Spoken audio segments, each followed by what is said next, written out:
ஆனால் தியானத்தின் இடையே தூங்கி விடாது இருக்க வேண்டும் அல்லவா?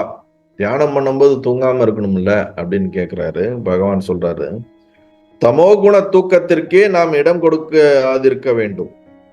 அவஸ்தாத்திரயத்தால் நிகழும் தூக்கம் யதார்த்த தூக்கம் அல்ல. அவ்வாறே அதன் விழிப்பும் அல்ல. இப்போது நீ விழித்திருப்பதாக நீ எண்ணிக்கொண்டிருக்கிறாய், ஆனால் தன்னை உணராத அறியாமையிலேயே ஆழ்ந்து உறங்கிக் கொண்டுள்ளாய். ரொம்ப முக்கியமான ஒரு பாயிண்ட்.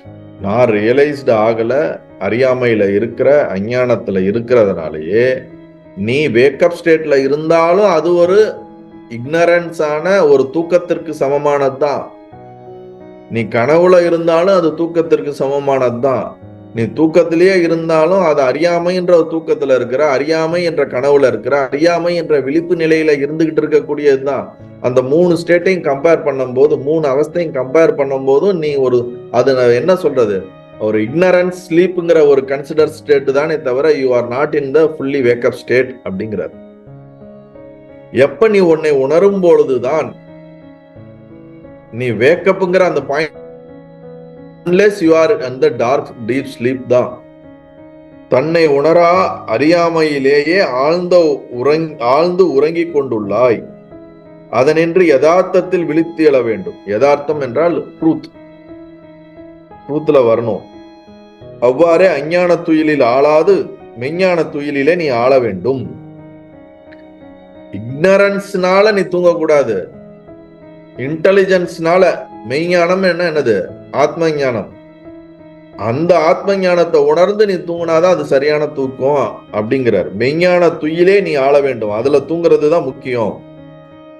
நம்ம ஒரு பாடல் கூட ரொம்ப விரிவா ஒரு இது பார்த்திருப்போம், தூங்காமல் தூங்கி இருப்பாய்.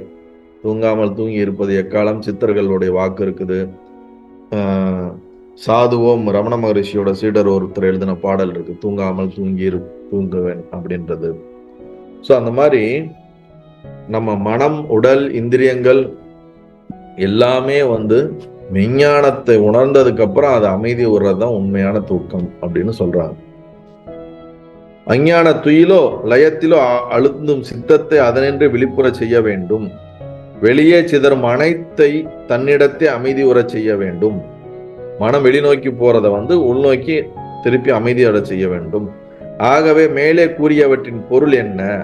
அவஸ்தைகள் எவற்றினும் விழுந்து விடாது, அவை தோன்றினாலும் மறையினும் இடைவிடாது தனது மெய்ஞான உணர்வுமயமாம் இயல்பு நிலையிலேயே நிற்க வேண்டும் என்பதே.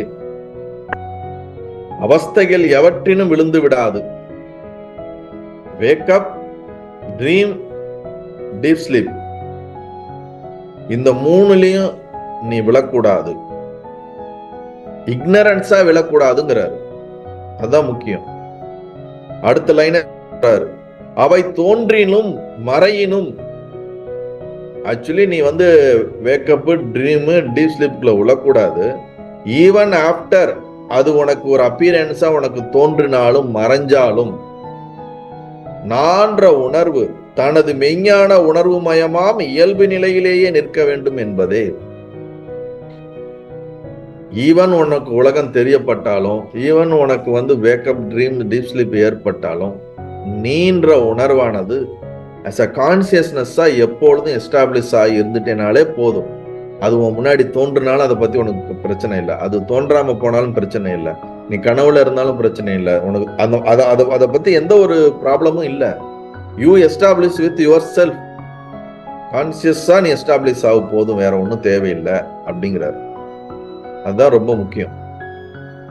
தனது மெய்ஞான உணர்வு மயமாம் இயல்பு நிலையிலேயே நிற்க வேண்டும். இதுதான் ஞானிகளுடைய ஸ்டேட்டுங்கிறது. அதுதான் ஞானிகளுக்கு உலகம் தெரிவதாக இருந்தாலும், அதில் வாழ்வதாக இருந்தாலும், அனைத்தும் அவர்களுக்கு தோற்றம்தான் என்று அவர்கள் தெரிந்தாலும், தான்ற உணர்வானது ஆத்மாங்கிறதுல ரொம்ப சிரமமாக அவங்களுக்கு இருக்க உணர்வுனால, ஈவன் அவங்களுக்கு இந்த உலகம் அப்பீர் ஆகி அதுல ஏதாவது செய்யற மாதிரி இருந்தாலும் அது அவர்களுக்கு 2ஆம் பட்சம் போல, அது ஒரு டிஸ்டன்ஸ்டாக தான் அவங்களால உணரப்படுது. சாதாரணவங்களுக்கு அப்படி உணரப்படுவதில்லை. இது மட்டும்தான் இவங்களுக்கு தெரியுமே தவிர அந்த ஒரு ஸ்திதி, அந்த ஒரு உணர்வுங்கிறது அவர்களால புரிஞ்சு கொள்ளவே முடியாது. நல்லது.